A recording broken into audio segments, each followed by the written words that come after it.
Today on Locked On Canadians, for the next 2 weeks, we're going to be Locked On Olympics. We have our Olympic hockey men's preview, the players we're excited about, the matchups we're excited about, and what we expect to happen. All up next.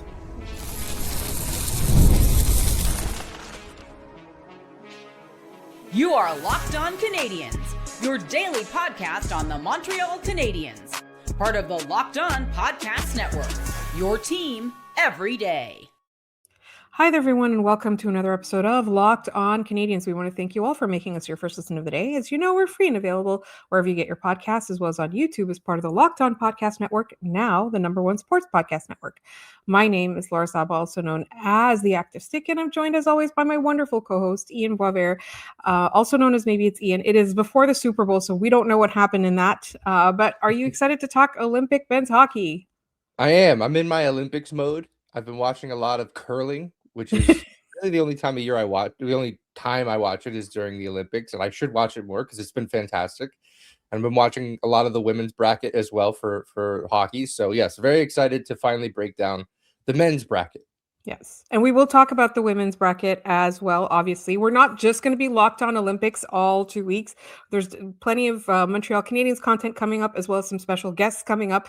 But we are obviously going to cover this. And I have to say, personally, for me, I mean, Ian got a taste of this with the Four Nations. Like, Olympics is very different for me. It's like it's completely a whole new experience, and I get really, really into it. And it's not even about the nationalism.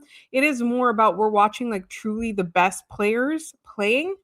With the possible exception of the United States, every country has sent the best they have to offer. And honestly, I just get so into it because it's just so beautiful watching that. We don't get that day to day. Although we have become lucky in that the Montreal Canadiens are getting really good. There's a lot of amazing players on here. But real quick, we're going to obviously talk about the preview in general, what players we're excited about watching, and then if we have any dark horse picks for either players or teams who will have a big tournament. So, Ian, let me ask you this. What element of the Olympics is the most exciting for you? I think it's just the fact that this is, best on best. Of course, the term best on best gets thrown around a lot. It's tough because it's not really yet, because Russia's not playing. We obviously know why Russia's not playing. This is not to say they should be playing, but it is to say that, some of the best players on the planet come from Russia and we won't see them. So that's just, and that should hang over this tournament, because we should be thinking about why Russia isn't there and understand that it's probably the right call that Russia's not there. But Yeah.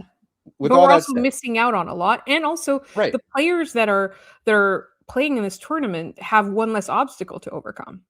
right. Like, right now it's really there's two teams at the top of sort of the bracket, and then there's probably a secondary tier that has a couple teams, and then there's everybody else. Let's look at the groups before we get too deep into this. So Group A, Canada, Switzerland, Czechia, and France. Group B, Finland, Sweden, Slovakia, and Italy. Group C, United States, Germany, Latvia, and Denmark. The only one that I think has a legitimate competition for who will win that group is Group B. Yes. And that's because it includes both Finland and Sweden, which seems really fun. Mm-hmm. The rest, I mean, Group A should go to Canada. Group C should go to the United States. Yeah. Anything I'm missing there? Does that seem right? No, it seems absolutely right. Like, Group B seems really tough too with Slovakia. They're not a slouch, right? Like, Right. yeah, and you can't discount any teams until you're actually out, right? We've seen upsets before. We've seen some crazy stuff happen in this tournament. But legitimately, I do think that it is going to be the top teams are going to be, the teams that get a bye are going to be Canada, United States, and then any number of anyone else. Right. Yeah, I think so too. So the way that the playoffs work in this tournament is the winner of each group moves on to the playoff rounds. The second best team in each group moves on, and then the remaining teams play in qualifiers to see if they can actually make it to that next step. So, just coming out of group play, you're not toast, right? If you lose a couple games in group play, it's not over for you. You have a chance to pull your way back in.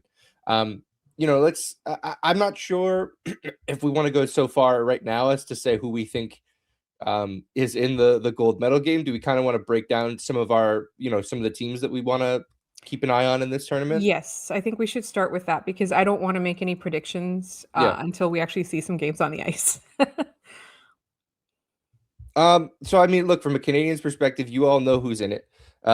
Nick Suzuki will be playing for Team Canada, Oliver Kapanen for Team Finland, Juraj Slavkovsky for Team Slovakia, and Alex Texier for Team France. The first game of the tournament, we joked about it last episode, but the first game of the tournament is Slovakia and Finland.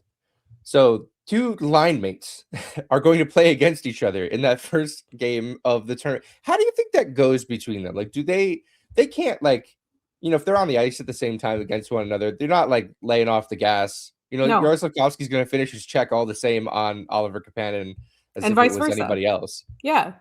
I don't think, like, in these tournaments, I don't think that your NHL team allegiance means anything because you're in a different room with a different set of guys and you're playing with and for a different set of guys. I do think, though, that this is an excellent stage for both of them. We have seen Juraj Slavkovsky in the Olympics before. We have seen what he can bring to big moments, and that's really, really exciting. But I'm excited to see Oliver Kapanen because I don't know if he's going to be deployed as much as Slavkovsky would. I don't know if he's going to be as much as a focal factor for Finland as Slavkovsky would. And I think he would be more maybe of a shutdown center. If he even plays center, they might throw him on the wing. I don't know how many minutes he's going to get, but I do think that they might match him up against the Slavkovsky line, whatever Slavkovsky, I mean, it's going to be the first line, let's be honest. They will match him up against that line to see if he can stifle Slavkovsky's offense. Yeah, and it's Sunday afternoon for us here as we're recording this. Some of the teams have started to practice, the United States being one of them, and we've gotten a look at some of the lines for the United States. We still don't know too much about the rest of these teams. We talked about the United States. Maybe now is a good opportunity to sort of put our thoughts cleanly with this team. They left a lot of talent on the board. Mm-hmm. They left a lot of goals on the board. Yeah. What does it look like if this United States team is able to actually win this tournament? Like, how are they able to do it if they somehow pull it off? I think it will be preventing the other team from scoring more than anything else. Obviously, they have left, like, as you said, they've left a lot of offense at home. I think the shot that they have is honestly just containing players. And it's going to be really hard. There's some incredible offense all across these teams, including France. So I just feel like they're going to play a defensive, boring game because I think at the end of the day, the reasons that you take those big, tough guys or the guys that play, let's say, with sandpaper or whatever it is, you take those guys. But in the IIHF, the officiating is not the same as it is in the NHL.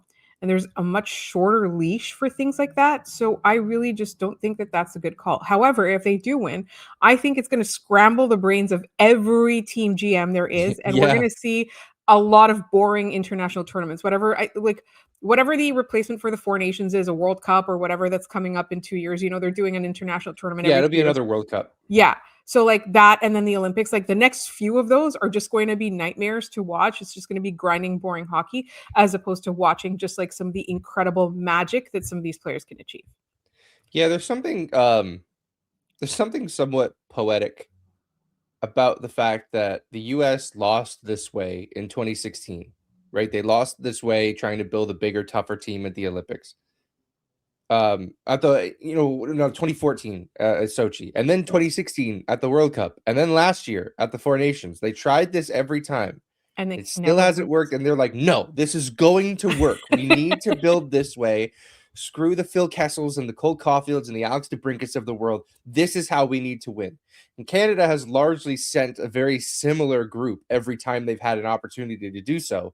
The 2016 World Cup, you got to remember, Connor McDavid wasn't even on that team. Yeah, because he was playing for Team North America, one of the coolest experiments in the history of hockey. That's quite honestly, like yeah. I have a Team North America jersey because of how much that team mattered to me. Like that was so much fun. I just think there's something. I quite honestly, you said that there's a chance that it will happen if the U.S. wins this tournament, that other teams try to follow in suit. if the U.S. wins this tournament, I think there's just as much evidence to prove that this was a fluke the way that they did it this time, considering they did it the last 5 times and they finally a broken clock it works twice a day, man. Like I don't know necessarily that this is a sign. It's not like the 2011 Bruins. No, who they won by beating everybody up, and then everyone decided, okay, time to beat everybody up, and nobody could recreate it because that just isn't a way to do that kind of hockey. Like it's just not a way that you can win. And you have to remember that those Bruins did have some talent, right? Yeah, and they had Gregory Campbell and his dad in their back pocket the entire time. That helped. That helped. They don't have that in the Olympics. They'll never have that in the Olympics. No. All right. We are going to continue this discussion and talk about some more players to watch in just a moment here on Locked On Canadiens.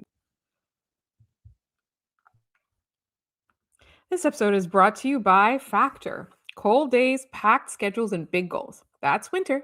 And when there's not a lot of time to cook, eating well can feel like another thing on the to-do list. That's where Factor comes in. Factor makes healthy eating easy with fully prepared meals designed by dietitians and crafted by chefs, so you can eat well without the planning, prepping, or cooking. Factor meals are always fresh, never frozen, and ready in about 2 minutes. And the ingredients stand out: lean protein, colorful veggies, whole foods, and healthy fats. There's no refined sugars, no artificial sweeteners, and no refined seed oils. And there's tons of variety with 100 rotating meals each week, so it never gets boring.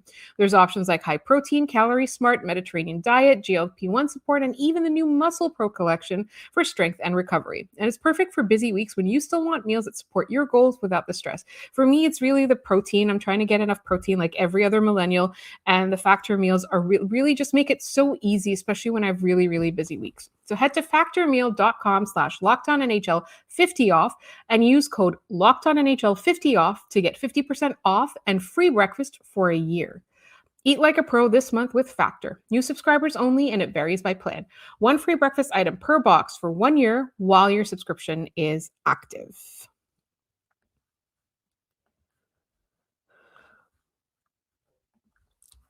Thank you for making Locked On Canadiens your first listen of the day, and thank you for making Locked On the #1 sports podcast network. If you haven't already, go check out our new Everydayer Club. You'll get access to an ad-free audio feed for Locked On Canadiens compatible with Apple Podcasts, Spotify, and every other major podcast app. You'll also get an invite to the members-only Locked On Everydayer Club Discord server, which includes a group chat just for listeners of this show. And Ian is teaching me how to use Discord. He's a Discord pro, so come hang out with us in there. Go to lockedoncanadiens.supercast.com or tap the link in the show notes to learn more. All right. This is what I really love. Like, we're talking about the Olympics and we're both getting so fired up because I'm so passionate about this. Let's talk about the one other thing I will say for Team USA is their goaltending. Although the Montreal Canadiens were able to overcome that goaltending a few days ago. So we'll see what happens. Let's talk about some players to watch. Are there any areas of concern for you for, let's say, the big 4 teams? Yeah, Canada is obviously goaltending. It's something we've talked about a lot, especially with Logan Thompson kind of limping his way into the Olympics. You have Darcy Kuemper there as well. And then you have everybody's favorite guy to hate, Jordan Binnington, who we joked, I think, off podcast. I don't think this made it to air. But that if he wins a gold medal, he's probably like a first ballot Hall of Famer, and that makes me sick to my stomach. Yeah. That's one of the craziest things that could possibly happen with this guy's career is we watch him, we all go, this guy stinks. And then we all kind of have to look at the hardware and the resume and go, yeah, he's probably a Hall of Famer, which is gross, and I don't like it. Without all of that said, I would start Darcy Kuemper in game 1. I would see how far Darcy Kuemper can take this team. You're not riding Logan Thompson? Not currently him limping into the tournament with an injury, no. Okay. I mean, maybe you could, probably not, I don't think I would start that way. I would want to see what Darcy Kuemper can do at this level. So there's quite a few games, right? Like the tournament actually starts on Wednesday for Team Canada. Thursday for Team Canada. Yeah. The first, it was Slovakia and Finland on Wednesday. So, you start Darcy Kuemper and Team Canada, let's say, wins a bunch. Then that gives Logan Thompson an extra week and a bit of recovery. Do you then start starting him in the more impactful games, or do you stick with Darcy Kuemper? I think I think what John Cooper has proven is in these tournaments, when he identifies a guy, that's who he's going with. And he's going to ride with that. Yeah. The one thing that might end up happening, and I'm pulling up the schedule here, so excuse me. It's okay. Canada's first game is against Czechia on Thursday at 10:40 Eastern. Let's say he decides to go with Jordan Binnington in that game. That is probably Canada's toughest match in their own group. Yes. Because then they'll play Finland not Finland, sorry. They'll play Switzerland the following day, and then the next game is against France. Yeah. I think there's a real chance that they put Binnington in for that first game against the Czechs. The Czechs are very good.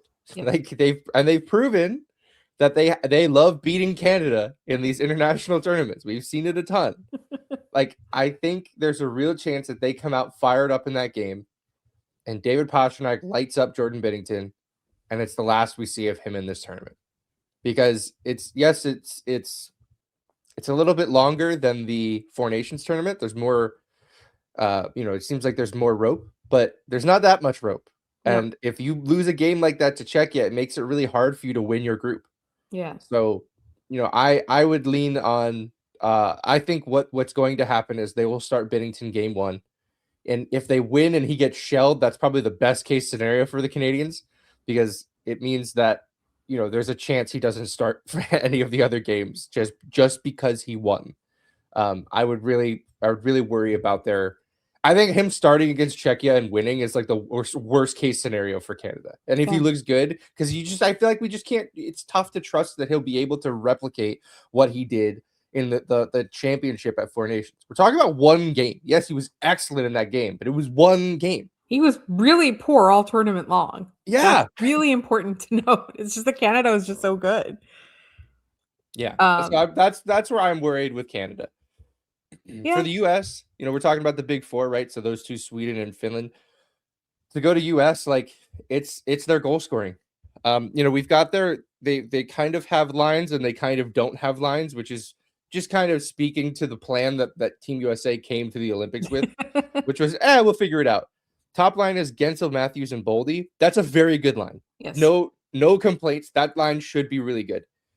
Then you have you have Eichel between the two Kachucks, which could be good, or it could be a sideshow attraction. And it's really a coin flip for me. It really depends on the Kachuk brothers, honestly. Like, if they show up to play hockey, that's going to be a lethal line with Jack Eichel in the middle. If they show up for shenanigans, which they have constantly been unable to stop themselves from doing, they have such poor impulse control. If they come for shenanigans, that line's going to be terrible. Right. Yeah, and then this is from Michael Russo of The Athletic. This is a direct quote from him on Blue Sky. Quote, rest of forwards were kind of scrambled with each rush. So it seems like they don't have a third and fourth line. Yeah. So I'm not really sure what their plan is there. I think in the Olympics, they can dress 13 forwards and 7 defensemen. So there will always be an extra in both cases. So maybe that's why those lower lines look a little bit different. But yeah, for me, it's how can they outscore their opponent? Yeah. Hockey dudes always find a way of obfuscating the point of hockey, which is that it is a goal scoring competition. You're trying to score more than the other team. Yes. Go do it. They think they can punch and check their way into the net. There's no proof of concept for that working at the international level with this team, which is funny because like you look at Team USA from like the World Juniors, they're very good in those tournaments. They don't try to play that way. Like you look at the World Juniors, Lane Hudson's brother Cole was a big part of what Team USA was doing, and when he went down with injury, they kind of fell apart. They didn't have much else. Yeah. So it's really weird that they decide just at the senior level, at this level, that they want to play this way. So it's very bizarre. And I kind of get it. It's old school hockey, right? Yeah. And I know people love that. They love the like we'll beat you on the ice and we'll also like just physically beat you up. I get that. I get that people enjoy that, but this is not how you win in this type of tournament. We haven't even gotten to how Nick Suzuki is going to be deployed. I'm very excited to get into that. We will get into that in our next segment, however, and then we'll pick our dark horses for the tournament. This episode is also brought to you by Indeed. If you've ever hired someone who looked good on paper but wasn't the right fit, you know how important that is. When you want candidates who truly match what you're looking for, trust Indeed sponsored jobs. Hiring? Indeed is all you need. Stop struggling to get your job post seen on other sites. Indeed's sponsored jobs puts your post at the top of the page and helps you reach the right candidates faster. According to Indeed data, sponsored jobs posted directly on Indeed are 90% more likely to report a hire than non-sponsored jobs. If I needed to hire someone for this show, for example, I'd go straight to Indeed and be very specific about what I need. Real experience and not just a resume buzzword. Spend more time interviewing candidates who check all your boxes with less stress, less time, and more results using Indeed sponsored jobs. Listeners of this show get a $75 sponsored job credit to help give your job the premium placement it deserves at Indeed.com/lockedon. Just go to Indeed.com/lockedon right now and support the show by saying you heard about Indeed on this podcast. Terms and conditions apply. Hiring? Do it the right way with Indeed. All right, we talked a little bit about where we thought Juraj Slavkovsky would play. We talked a little bit about where we thought, or what I think, Oliver Kapanen is going to be deployed like. We haven't really talked a lot about Texas, but I think it would be safe to imagine that he's going to be on one of the top two lines trying to generate offense. Let's talk about Nick Suzuki, because that one's a little bit of a mystery to me because the Team Canada has so many centers. They've got so many two-way players. They've got so many top scorers. Where does Nick Suzuki fit into all of this? I think they play to his strengths here, and they play him lower in the lineup, and they play him in a defensive sort of, rollout. His defensive deployment is the word I was looking for. I think they lean in on that aspect of him. Yes, he can score. He's proven that. The points are points, right? But I don't think there are a lot of centers on the Canadian roster that can play that side of the puck like Nick can. So I think that like we all talk about the scoring, and the scoring's good. It probably got him on the team, was being able to say, I can put up these points while being in a matchup where I'm constantly being, everyone's sending their shutdown guy after me, right? That probably got him onto Team Canada. But what's going to carve him out a role is his ability to play defensively, to win faceoffs, to kill penalties, to just salt a game away late, right? I think that's going to help them. I think that's why I kind of like that, the way that their group is built and that they're getting Czechia first, because Czechia is the second strongest team in that group. It should be the toughest competition for Canada coming out of that group. So I do think that it makes sense that we'll see. We'll get a very good idea of where they see Nick Suzuki, not only just playing on that team, but in what is quite honestly the hardest matchup that they'll face in the group round. So they'll figure out in that game, and we'll see in that game where it makes sense for Nick Suzuki to play moving forward. I'm just excited to see Team Canada play, honestly. Like, Yeah. Nathan McKinnon, Sidney Crosby. I mean, come on. Connor McDavid. It's just unfair. All right. So I did want to talk about some dark horses, right? And a little bit just about the weakness. We talked about Team Canada's goaltending, Team USA's just overall philosophy, not enough scoring. Team Sweden is a little bit on the older side. Team Finland, I'm not super sold on their defense. Right? Yep. And then I think what I want to kind of talk about is what teams do we expect to go further? Not necessarily who they're going to upset on the way, but what teams do we expect? Because I think, the medal rounds, there's 5 or 6 teams that could be there. But what team do we expect will surprise us? I think there's a real chance that Slovakia is a bit of a shocker in this tournament. Yeah. We're looking at Group B. It's Finland, Sweden, Slovakia, Italy. Sweden is also dealing with a bunch of really high-profile injuries headed into this tournament. I believe Leo Carlson is out. I could be wrong, but I believe he's not playing, and he was pegged to be one of their better centers down in this lineup. So that's a big deal. I think in Finland in net, they just lost Ukko-Pekka Luukkonen, and I believe it's Joonas Korpisalo who was called in to play that role. So I think, it would be really, from a Montreal Canadiens standpoint, right? Which is what this show, the lens will always be viewing these Olympics through. Can Slavkovsky will that team to a second in the group finish, right? Can that starts game 1, Slovakia, Finland. Like, that's one of the teams they're going to be fighting for that spot. Can he will his team in there, even to just get a point, take it to overtime? That I think would be a victory in and of itself, just to continue to make it difficult, because you also got to look at it from the perspective of Finland and Sweden are going to play each other on February 13th. That's first thing in the morning, 6:10 a.m. on the East Coast. One of those teams is going to lose. So you don't have to win out to be in that position, but you have to be in a position to, you have to put yourself in a position to be in that conversation. It starts from the first puck drop for Slovakia. I'm very curious to see, and I'm gonna do my best to catch all of Slovakia's games, because I really want to see how Slav plays. It's really tough because games 2 and 3 for them are 6:10 in the morning. We're gonna try our best to be up and ready for those games. You're gonna be up. You're gonna be trying your best. I'm gonna be going to work. Yeah, sorry, can't relate. I'm gonna be doing my capitalism. Yeah, exactly. So like I'm really curious to see if Slovakia is a dark horse to at least like get into the play-in rounds or the playoff rounds.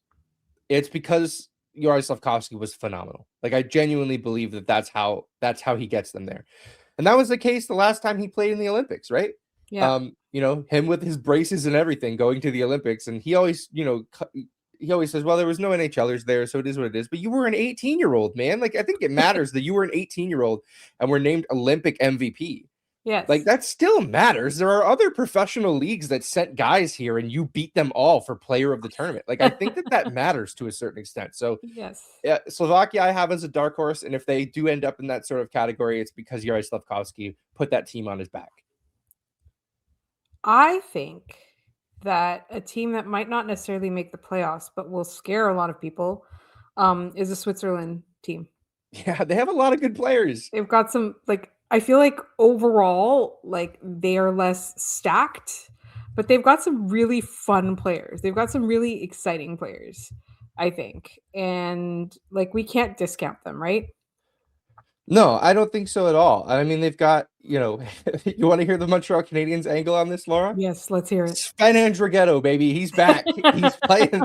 Yeah, he plays for the Zurich Lions. He's in that tournament. But then you look, they've got Kevin Fiala, a very good player. Nico Hischier is such a good hockey player. Incredible player.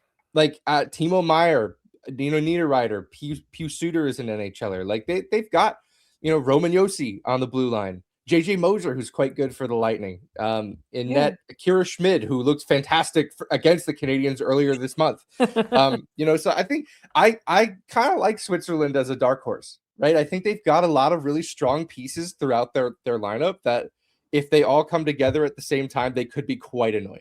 Yeah. Yeah. Okay, so we aren't going to do official predictions until, let's say, we get to past the first round, let's say. But I want to just state that both of us are cheering for Team Canada. Like, we are, like, I'm like just 100% Canadian.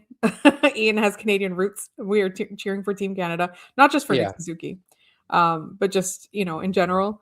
But please tell us in the comments who you're excited to cheer for, what your dark horse picks are. You can also do predictions. We're just not ready before we see the teams on the ice and them playing against each other to do like final predictions for the medal round.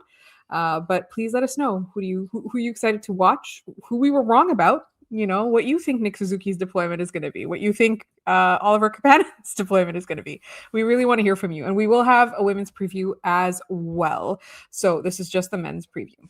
Before we go, it is time for our trivia. Yeah, let's do it. So we are in February, so in honor of Black History Month, all of our trivia questions are themed around that. Last week's question was, the uncle of this former NHLer was the first African-American to be certified as master diver in the U.S. Navy and was the inspiration for the film Men of Honor, starring Cuba Gooding Jr. Who is this player, Laura? It is Donald Brashear. It is Donald Brashear, and the answer was correctly given to us by Pierre, Jason Poirier, Marc Couturier, and Valkyrie NS, just continuing their streak of constantly giving us the correct answer, Valkyrie. So thank you. Today's question is, the 1989-90 Edmonton Oilers won the Stanley Cup with two black goalies playing goal for them. Who are they? So who are the two black goalies that played for the Edmonton Oilers in the 89-90 season that ended with the Edmonton Oilers winning the Stanley Cup? If you have the answer, put it in the comments down below this video. Let us know any way you know how. We'll give you a shout out on the next episode of the show. And we want to thank you for tuning in today to Locked On Canadiens. Make sure you subscribe and you follow Locked On Canadiens so you get all our latest episodes. We're going to be following the Olympics throughout. We also have some special guests coming up. We've got tons of stuff. We've got some topics that you guys have suggested, including a very diabolical one from one Mark Couturier that we will get into at some point this week. You can find us all over social media. We're Locked On Canadiens on TikTok, Blue Sky, and on Instagram. And you can find us individually at The Active Stick. Maybe it's Ian. And if you never miss an episode, the Everydayer Club is built for you. Get Locked On Canadiens ad-free, plus members-only Discord access, and more. Head to lockedoncanadiens.supercast.com to join the club. And for those of you who are on video, we're going to send you to the first ever 24/7 National Locked On Podcast Network YouTube channel. And on audio, make sure your second listen of the day is NHL Game Night on Locked On NHL. They're not NHL games anymore, but they will be covering the Olympics. So we want to thank you all so much for listening. And we will see you all tomorrow.